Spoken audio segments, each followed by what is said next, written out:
नमस्कार, दिन भर की बड़ी खबरों को जानने के लिए हमारे चैनल में आपका स्वागत है। मैं हूं आपके साथ कंचन मिश्रा। आज के इस बुलेटिन में बात करेंगे, किसने कहा कि उनके पास इलेक्टोरल बॉन्ड की ताकत है तो हमारे पास देशवासियों का साथ है। फिर हम बात करेंगे, कांग्रेस नेता विजय वडेट्टीवार ने कंगना रनौत के खाने को लेकर क्यों किया विवाद। साथ ही बात करेंगे, पीएम मोदी ने किसे कहा कि हिंदुस्तान को आंख दिखाने वाले आज आटे आटे के लिए भटक रहे हैं।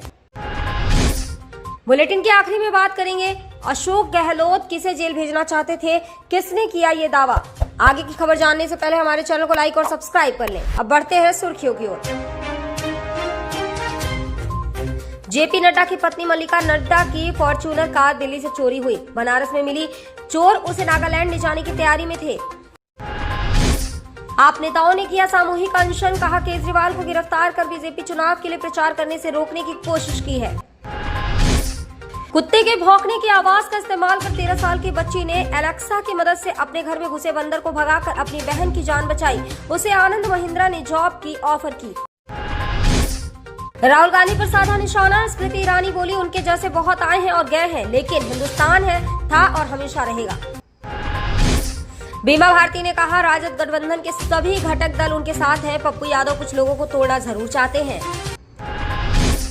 पीएम बोले कांग्रेस ने घोषणा पत्र नहीं तुष्टीकरण पत्र जारी किया है। वहीं नवादा की रैली में पीएम बोले मैं तब तक शांत नहीं बैठूंगा जब तक गरीबी दूर नहीं कर लूंगा। पीएम मोदी ने आपकी अदालत देखने के बाद माधवी लता को शाबाशी दी। कहा माधवी लता जी, आपका आपकी अदालत एपिसोड असाधारण है।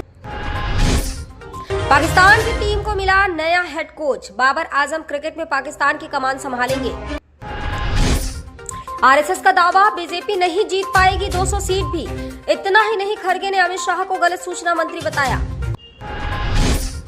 जेपी नड्डा ने अरियालूर में कहा इंडिया गठबंधन के नेता तो या तो जेल में हैं या तो बेल में। पीएम मोदी के नेतृत्व में देश के विकास में लंबी छलांग लगाई है। आगे की खबर जानने से पहले हमारे चैनल को लाइक और सब्सक्राइब कर लें। अब बढ़ते हैं बड़ी खबर की ओर। कांग्रेस नेता राहुल गांधी ने शनिवार को तेलंगाना की राजधानी हैदराबाद में एक जनसभा को संबोधित करते हुए केंद्र की बीजेपी सरकार और बीआरएस पर जमकर हमला बोला। उन्होंने कहा है कि इलेक्टोरल बॉन्ड दुनिया का सबसे बड़ा घोटाला है। चुनावी बॉन्ड योजना के लिस्ट सामने आने के बाद पता चलता है कि एक कंपनी को सीबीआई द्वारा धमकी दी जाती है और फिर कंपनी करोड़ों रुपए भाजपा को सौंप देती है। उन्होंने आरोप लगाया है कि इसके बाद कंपनी को करोड़ों रुपए परियोजनाएं मिलती हैं। वहीं सुप्रीम कोर्ट ने फरवरी में एक फैसले में चुनावी बॉन्ड योजना को असंवैधानिक करार दिया है।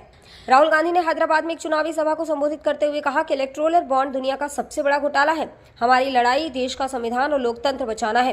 पीएम 3-4% लोगों के लिए काम करते हैं। उनके पास पैसा, खुफिया एजेंसियां, ईडी हैं, लेकिन हमारे पास सच्चाई और लोगों का प्यार है। उन्होंने दावा किया कि चुनाव आयोग में प्रधानमंत्री के लोग बैठे हुए हैं। कांग्रेस नेता विजय वडेट्टीवार ने शुक्रवार को हिमाचल प्रदेश की मंडी लोकसभा सीट से भाजपा के उम्मीदवार और बॉलीवुड अभिनेत्री कंगना रनौत पर हमला बोला। उन्होंने कहा कि कंगना ने पिछले दिनों कहा था कि वह बीफ खाती हैं। समाचार एजेंसी पीटीआई की एक रिपोर्ट के अनुसार महाराष्ट्र विधानसभा में विपक्ष के नेता विजय वडेट्टीवार ने कहा है कि भाजपा ने उसी कंगना रनौत को टिकट दिया था जिन्होंने एक्स पर लिखा था कि उन्हें बीफ पसंद है। भाजपा प्रवक्ता केशव उपाध्याय ने वडेट्टीवार की टिप्पणी पर प्रतिक्रिया व्यक्त करते हुए कहा कि यह कांग्रेस की गंदी संस्कृति को दर्शाता है। वह मुद्दों पर हमसे लड़ नहीं सकती हैं। यह पार्टी की पराजयवादी मानसिकता को दर्शाता है। वहीं भाजपा नेता शाइना एनसी ने कांग्रेस पर महिला विरोधी होने का आरोप लगाया और पार्टी नेता सुप्रिया श्रीनेत की ओर से कंगना रनौत को लेकर की गई पोस्ट और सांसद रणदीप सुरजेवाला की ओर से हेमा मालिनी के खिलाफ की गई टिप्पणियों की ओर इशारा किया। लोकसभा चुनाव 2024 को लेकर सियासी सरगर्मियां तेज हैं। एक दूसरे पर आरोप प्रत्यारोप के साथ साथ नेताओं के दल बदल का क्रम भी जारी है। एक तरफ जहां प्रधानमंत्री नरेंद्र मोदी ताबड़तोड़ रैलियों और रोड शो में जुटे हैं, तो वहीं विपक्षी इंडिया गठबंधन अपने नेताओं को एकजुट करने और उन्हें पार्टी के साथ जोड़े रखने की जद्दोजहद कर रही है। प्रधानमंत्री ने कहा कि कांग्रेस समझ ले कि इसी कश्मीर की रक्षा के लिए मेरे बिहार के नौजवानों ने बलिदान दिया है। उन्होंने खड़गे के बयान पर कहा कि आप कहते हैं कि यहाँ क्या होगा या इससे क्या होगा। उन्होंने कहा कि खड़गे की बात सुनकर मुझे शर्म आई। प्रधानमंत्री मोदी ने पाकिस्तान का नाम लिए बगैर प्रतिक्रिया देते हुए कहा कि जो लोग हिंदुस्तान को आंख दिखाते थे वो आज आटे आटे के लिए भटक रहे हैं। शनिवार को पोखरण के अजासर गांव में एक रैली को संबोधित करते हुए गजेंद्र सिंह शेखावत ने कहा कि उनके अपने लोग उनके चेहरे पर कीचड़ फेंक रहे हैं। कांग्रेस उम्मीदवार कह रहे हैं कि जल मंत्री होने के बावजूद शेखावत पानी नहीं ला सके। मुझे दुख है कि हमारे अपने लोग उनके साथ खड़े हैं, उनकी भाषा बोल रहे हैं और मुझे बदनाम कर रहे हैं। उन्होंने कहा कि वह वोट मांगने के लिए नहीं बल्कि अपनी पीड़ा बताने के लिए यहां आए। मंत्री ने कहा कि उन्हें इस बात से गहरा दुख हुआ है कि लोग और युवा इन आरोपों का प्रतिक्रिया नहीं कर रहे हैं बल्कि सोशल मीडिया पर इन आरोपों का समर्थन कर रहे हैं। विधानसभा चुनाव से ठीक 2 दिन पहले अशोक गहलोत मुझे जेल भेजने की कोशिश कर रहे थे, लेकिन यह आपका आशीर्वाद और शुभकामनाएं ही थी, वह मुझे कोई नुकसान नहीं पहुंचा सके। अशोक गहलोत लगातार मेरे पीछे पड़े थे, मैंने भी कड़ा संघर्ष किया, लेकिन अब अगर मेरे लोग ही उनकी भाषा बोलने लगेंगे तो मेरी रक्षा कौन करेगा? इसलिए मैं आज ये विचार आपके साथ साझा कर रहा हूँ।